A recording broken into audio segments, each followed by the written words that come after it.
Mga pahayag ng China hinggil sa pag-angkin nito sa Scarborough Shoal, pawang mga kasinungalingan at puro imbento lamang. Ayon yan kay Defense Secretary Gilbert Chodoro Jr. May balita si Bombo Bey Apiniza.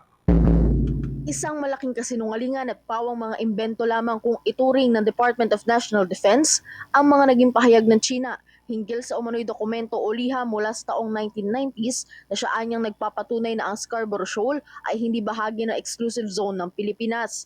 Ayon kay Defense Secretary Gilberto Teodoro, walang bisa at basehan ng mga liham na pinagbabasihan ng katotohanan ng naturang bansa.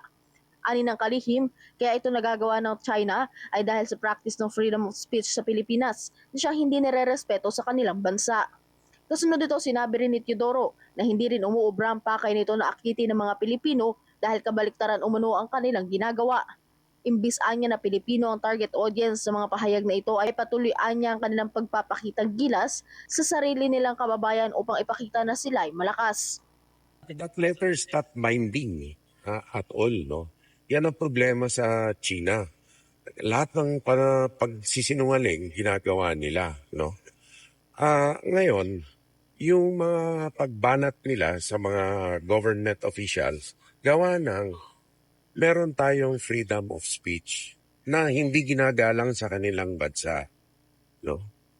At eto, sa tingin ko, kung ito ay ang pakay nito ay umakit ng Pilipino na baliktad na nangyayari.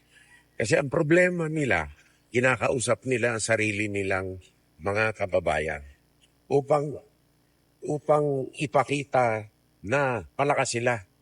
Sinabi pa ni Teodoro na may mga dalubhasa na rin anyang nagsasabi na ang stratehiya na ginagamit ng China ay direktang nakaangkla para susugan ang interes ng kanilang mga leader na hindi makabatas. Isaan niya itong internal political effort ng kanilang bansa para patuloy na baliktarin at baguhin ang mga katotohanan hinggil sa mga teritoryong sakop ng Pilipinas. Actually, may mga dalubhasa na nagsasabi, ang problema sa China, ang Indo-Pacific engagement strategy nila is directly tied to the legitimacy of the ruling regime and serves the personal interests of their leaders. Kaya hindi ito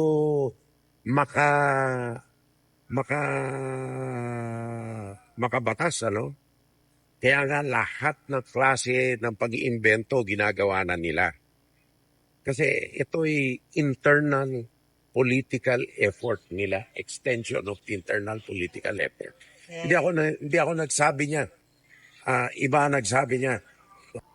Samantala, nanindigan naman ng Department of National Defense na ang mga pag-aangkin ng Pilipinas sa mga teritoryong sakop na exclusive economic zone nito ay palaging nakaangkla at suportado ng mga umiiral na batas, papalokal man o internasyonal.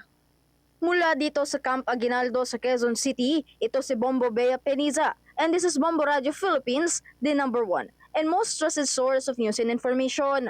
Basta Radio, Bombo! For the most trusted source of news and information, visit our website at www.bomboradio.com. Follow us on Bombo Radio mobile app, Facebook, YouTube, TikTok, and X, formerly Twitter. Like, share, and stay connected. Anytime, anywhere.